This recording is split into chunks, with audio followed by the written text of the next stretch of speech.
అయితే నాకు ఒక డౌట్ అండి ఇది. ఎలా ఈ పవన్ కళ్యాణ్ గారి సాంగ్ మీ వరకు ఎలా వచ్చింది? మిమ్మల్ని వరించటం వాళ్ళకి ఉన్న సీక్రెట్ ఏంటి? కష్టం ఏంటి? దీన్ని రాయటానికి ఎన్ని రోజులు పట్టింది? ఓకే. ఎంత సమయం తీసుకున్నారు?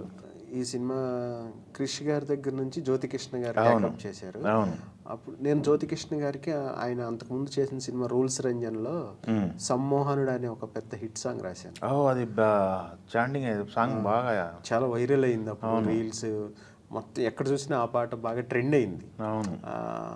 అంత పెద్ద హిట్ సాంగ్ రాశాను కదా సార్, మీరు పవన్ కళ్యాణ్ గారితో చేస్తున్నారు, పైగా చాలా భారీ ప్రాజెక్టు, కీరవాణి గారి మ్యూజిక్, కీరవాణి గారు నేను కలవాలంటే కలవలేను, కొంచెం మీరు నాకు ఒక పాటకు అవకాశం ఇస్తే నేను రాస్తాను సార్ అంటే, నువ్వు అర్జున్ రెడ్డి ఇలాంటి సాంగ్స్ రాసేవు కదా, ఇదంతా వేరే స్పాన్ ఉన్నది, ఇది దీనికి మరి నువ్వు రాస్తావా అన్న రాయగలవా అని డౌట్ ఎక్స్ప్రెస్ చేశారు.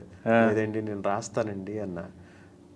సరే అని ఎడిటింగ్ రూమ్లోకి తీసుకెళ్ళి కొన్ని విజువల్స్ చూపించారు నాకు. ఓకే. హరిహర వీరమల్లి ఎడిటింగ్ జరుగుతుంది, ఒక పెద్ద స్క్రీనే ఉంది, అది చూపించారు.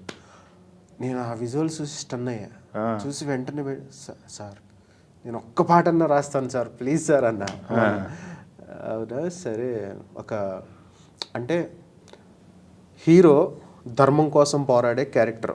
నువ్వు కొన్ని విజువల్స్ చూసావు ఎంత వీరోచితంగా ఉన్నాయో, ఎంత భారీగా మేము ప్లాన్ చేసాము సినిమా అనేది. దాన్ని బేస్ చేసుకుని బయట ఇప్పుడు హీరో గారికి ఉన్న క్రేజ్, పొలిటికల్గా ఇదైన విధానం, ఇవి ఆయన కూడా బయట సనాతన ధర్మం అని పోరాటం చేస్తూ ఈ రెండింటిని బ్యాలెన్స్ చేస్తూ పాట రాయాలి. కానీ హరిహర వీరమల్లు అనే సినిమా మేము ఎంత భారీ స్కేల్లో ప్లాన్ చేసామో దానికి ఏమాత్రం తగ్గకుండా రాయాలి.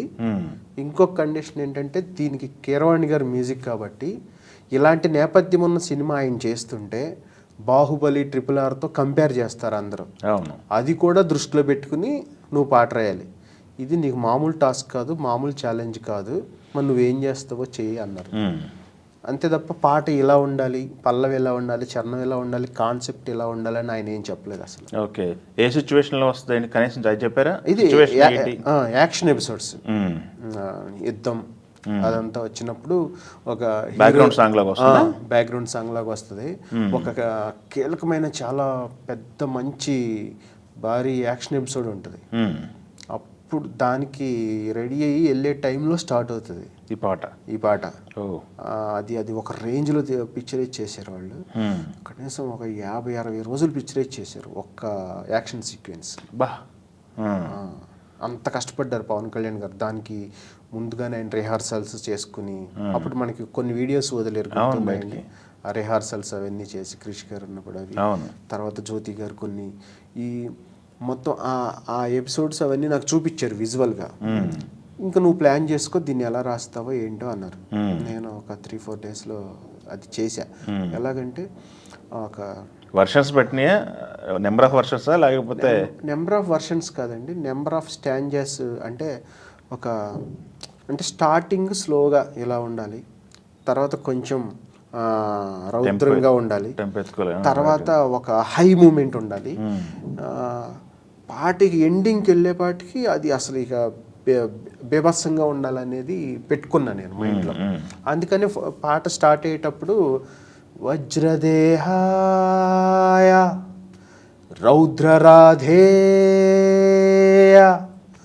భభ్రురూపాయ ఉగ్రవ్యాఘ్రాయ, అలా కొంచెం స్లోగా, అంటే భగవంతుడితో పోలుస్తున్నట్టుగా నేను అది కొంచెం స్లోగా అలా ఎత్తుకున్నట్టుగా ఒక స్టాంజా తీసుకున్నాను.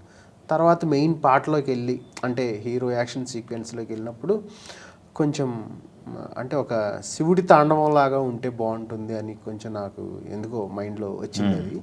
అప్పుడు ప్రళయకాల రుద్రుడల్లె తాండవించు భైరవం, గగనమైన భువనమైన దద్దరిల్లు రౌరవం, నిసిని చీల్చు క్షిద్రుడల్లె ఉద్భవించు ఆయుధం, అలా అది స్టార్ట్ చేశాను అనమాట.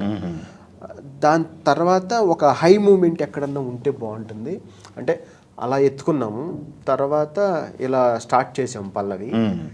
మధ్యలో ఎక్కడన్నా ఒక హై మూమెంట్ ఉంటే బాగుంటుందని అక్కడ ఇంకొక స్టాండ్ ఏం చేసామంటే రారా అసురులే ముసురుకోగ రారా బుసలనే విసిరి వేయరా రారా అహితులే కసురుకోగా రారా శిరసులే తురిమి వేయరా అని కొంచెం వీరోచితంగా అక్కడ తీసుకున్నాం.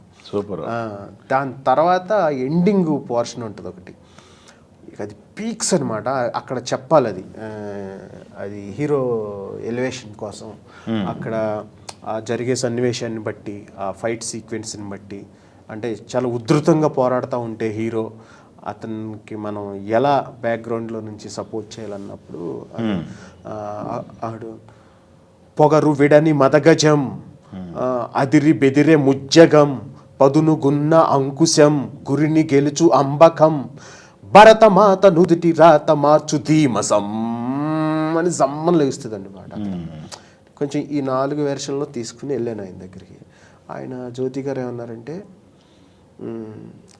అంటే దేనికి దాని ఇది బాగుంటే దీనికి చరణాలు రాద్దాం, ఇది బాగుంటే దీనికి చరణాలు రాద్దాం అన్నది నా మైండ్లో ఉంది మామూలుగా. ఈయనకి ఏది నచ్చుద్దో ఏంటో అని ఒక 4 రకాలైన హైమం.